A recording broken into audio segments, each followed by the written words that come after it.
All right, I've just landed at New Life Church Lubowa, and the assignment is to talk to the missionaries who have traveled all the way from Quebec, Canada, and today they've worshipped from New Life Church.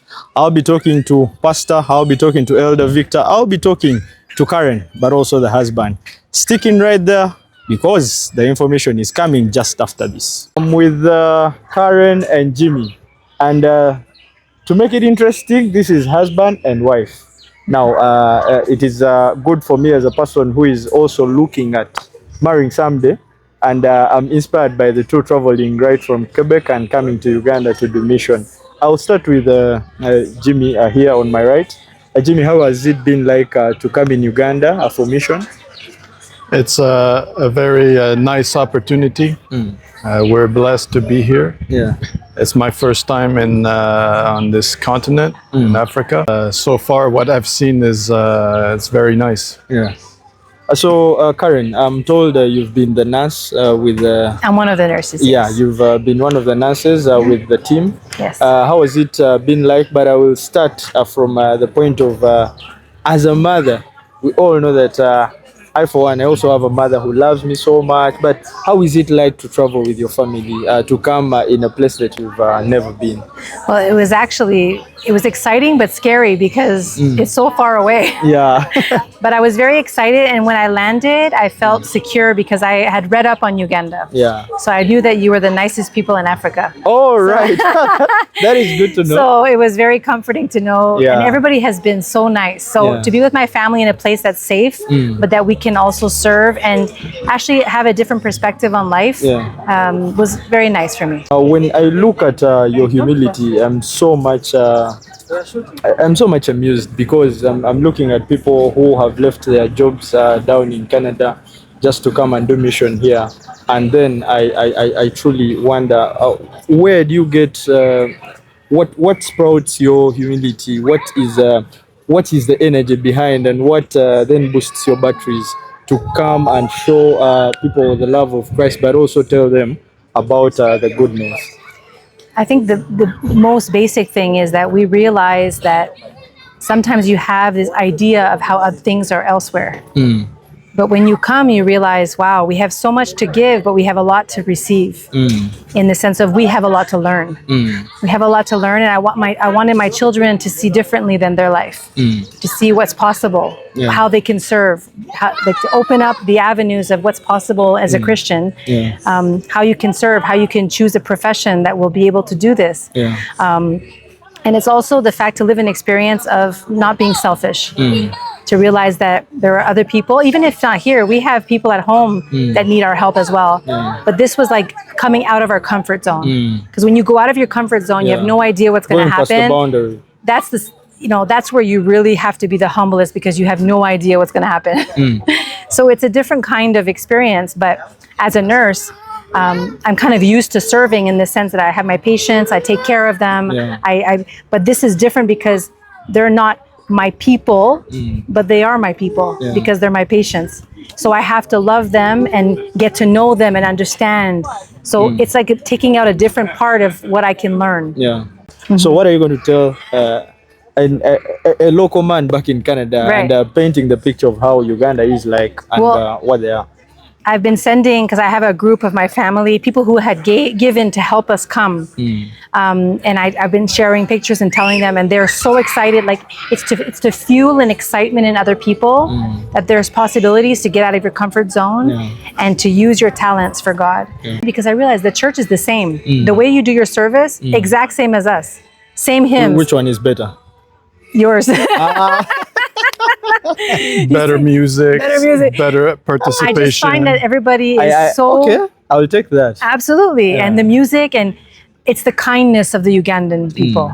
That really, because I'm a smiley person, so having people smile back, because they had told us if you go to Congo, don't smile, be careful. And I was like, but here it's like home. Smile? Absolutely. Okay. And I feel like I'm at home. All right. Absolutely. Like I feel safe. I feel at home. For us, it's like you're my brother. I feel like I know you. For me, it's no big deal for that, because we're so used to being around people from different cultures.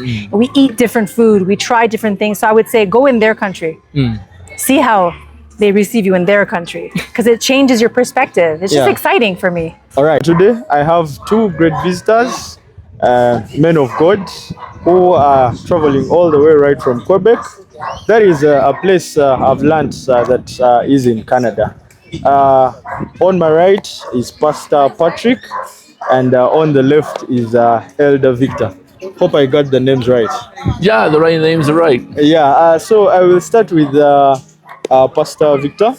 I'm told you've had a short stay in Uganda, and it's been more about outreach.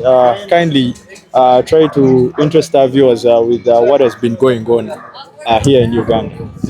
Well, we have come with a team from Quebec, Canada, under the sponsorship of ADRA Canada, the Seventh-day Adventist Church in Canada, and also the Seventh-day Adventist Church in Quebec. And it has been for us an opportunity to bring young people and grant them an experience, as well as adults, to be of service at the St. Mary's and Kevin Orphanage and School here in Louisa, Uganda.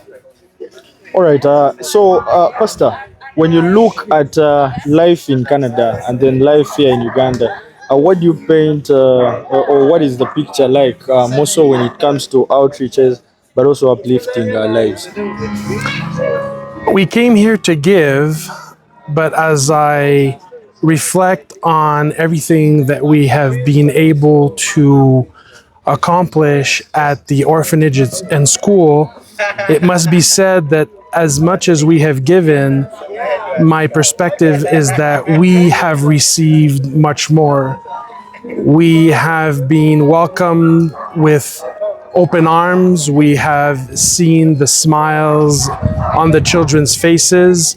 We have been overwhelmed by the faith that is put in God, regardless of the struggles and difficulties that some of the Ugandan people face. And so, at least from my perspective, it has been very uplifting, encouraging, and also humbling to know that as much as we have wanted to give, I feel that we have received much more in return in terms of a spiritual blessing. All right, so Elder Victor, Pastor Patrick talks about receiving more than giving. Now, for me, a common man, that doesn't make a lot of sense because I truly know that if I'm giving physical, then I would expect physical. But from your point, how does this make sense to a common viewer out there and someone that will be pushing to also give? Well, on our first day at the orphanage, I was first brought to the amazement that how our children and our young adults that were with us would be dancing and would be intermixing with the children of the school. And it was my first reflections on how this trip, as the leader, we were going to develop this trip, how we're going to develop this mission, how we're going to be able to accomplish what we had set out to do from Quebec. And as things were evolving, as things were changing, and new problems were coming before us, we met them as not only as us as individuals from Quebec, but we worked with the Ugandan people and were able to accomplish many tasks that we didn't foresee at the beginning of our trip. I would love to ask a pastor, as we grow up, we are more interested in receiving than giving. I will talk on my behalf, but I'm interested to see people who travel all the way from Canada just to come to Uganda and give. Where does the spirit of giving rhyme from? And you maybe as a pastor, what would you tell a youth out there who does not have such a spirit, and maybe it is a prayer that he or she gets such a spirit? I think as teenagers or young people or even young adults are questioning the purpose of their life, then from a Christian perspective, the greatest satisfaction comes from serving others.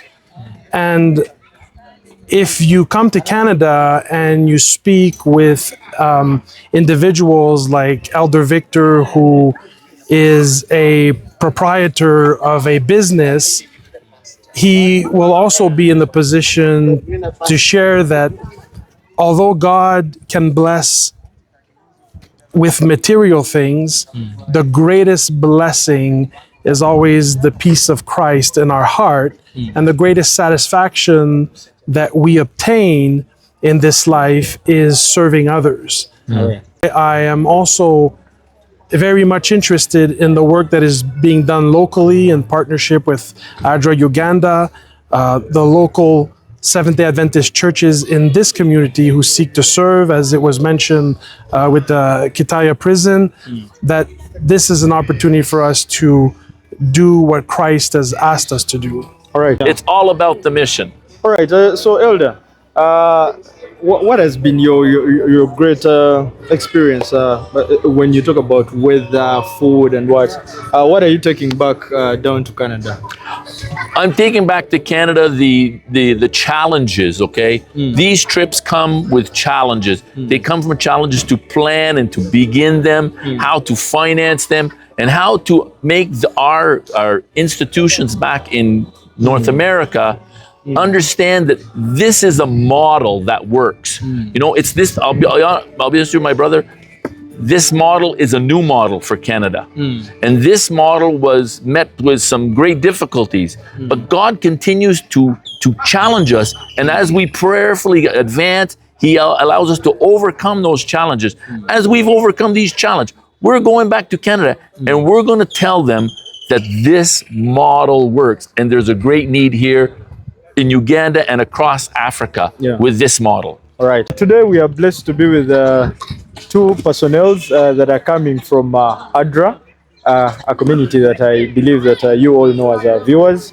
I'm blessed to have Elder Mwanza, who is the country director, but also on my left I have Pastor Chijito, who is the Faith and Community Development Manager.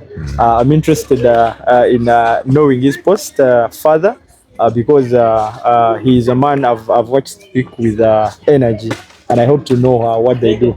But for just matters of today's video, we are talking about missionaries that traveled all the way from Quebec, Canada, to come down in Uganda and have a hand of love and share love and bring Jesus closer to the community of Lubowa. To me, when I see such missionaries come to our country, I feel so happy and so much impressed to know that there are people who appreciate mission and to do it the way Jesus did. We need to move out and take the church to the community. So I am so happy and impressed to see people who are willing to come from their country, from their places to come to show God's love, share compassion and care and love. So you can see that ADRA and these missionaries, we are together. And the mission of the church still, you can see, is to make people disciples of Jesus Christ by showing them love. Yeah. So I'm impressed to see that there are people out there who are willing to come out and share with others. I think true religion is when you are able to lend a hand to that person who is hurting out there. If you cannot do it, then it means that you have not been converted. You are not yet a follower of Jesus Christ, because this is what Jesus Christ was able to do when He was here on earth. And therefore, what the church New Life has done, being able to cooperate, being able to come out to render that support to the missionaries who came, but also to be part and parcel of solving the problem which is at that particular school. That's what we call true religion. First of all, you're most welcome.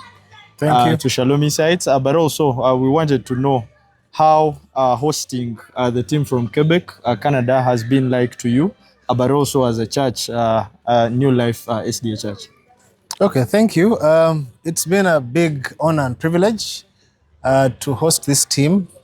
First of all, we thank God for technology, because it was through technology that we connected. We had never met in the body, but being believers and sharing faith is also very important. So through that, we're able to connect and be able to scope out a mission for them to come down. We would like to thank God for the time they've spent here in our community.